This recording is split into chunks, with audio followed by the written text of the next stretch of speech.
So that was the basic introduction of moral philosophy and very, very basic, very, very shallowly concepts that occur in moral philosophy. But because of the world being the way it is, and whenever somebody says machine ethics, the first thing people think about is trolley problems, I thought that I should say a couple of words about moral dilemmas, the role that they play in moral philosophy and the role that they play in machine ethics. Now, in moral philosophy, moral dilemmas are actually used to showcase the weakness of a particular moral theory. So this moral dilemma of should you steal champagne and truffles in order to feed your family, right? This showcases in a way the failure of utilitarianism. It's not a classical moral dilemma, but another one is the moral dilemma of whether a surgeon is allowed to do a bad action to save your life.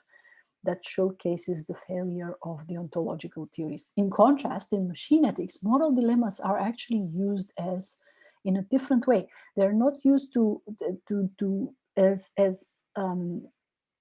thought experiments to illustrate what has gone bad with your theory. They're actually used as benchmarks, so to evaluate whether your moral reasoner, your automatic moral reasoner can solve particular problems, but they are also used as an elicitation tool for moral values or obligations. So to get information, what is the people want to do to help people, to help like evaluate what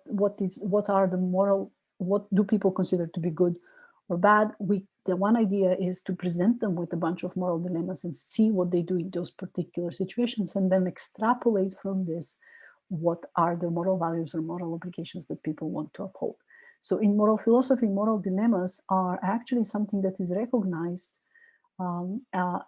as a problem that does not have necessarily a solution. They're not there as, okay, this is a benchmark, this is what you should be able to solve in order for your theory to work. No, they're there to illustrate problems with a specific theory. Whereas in machine ethics, moral dilemmas are used specifically in very different ways. Now, at this point, of course, I have to mention the Moral Machines project, in which specifically moral dilemma, the trolley problem moral dilemma, has been enriched to very many different scenarios, and then people are presented with these scenarios and asked what they will do, and then this information is used to analyze what people hold to be moral or immoral. And so it's very easy to find the papers through the moralmachines.net project website. So if you haven't played the Moral Machines game, I encourage you to do so. So you're presented with scenarios like this. You're in a car, 4 passengers, and your choice is, the brakes have failed as always. Your choice is to run over these 5 pedestrians that are on the street, or to run into the embankment on the road and kill the 5 passengers of the car. So lots of fun to be had with eliciting people's idea of what is moral, what is right, what is wrong, by using moral dilemmas.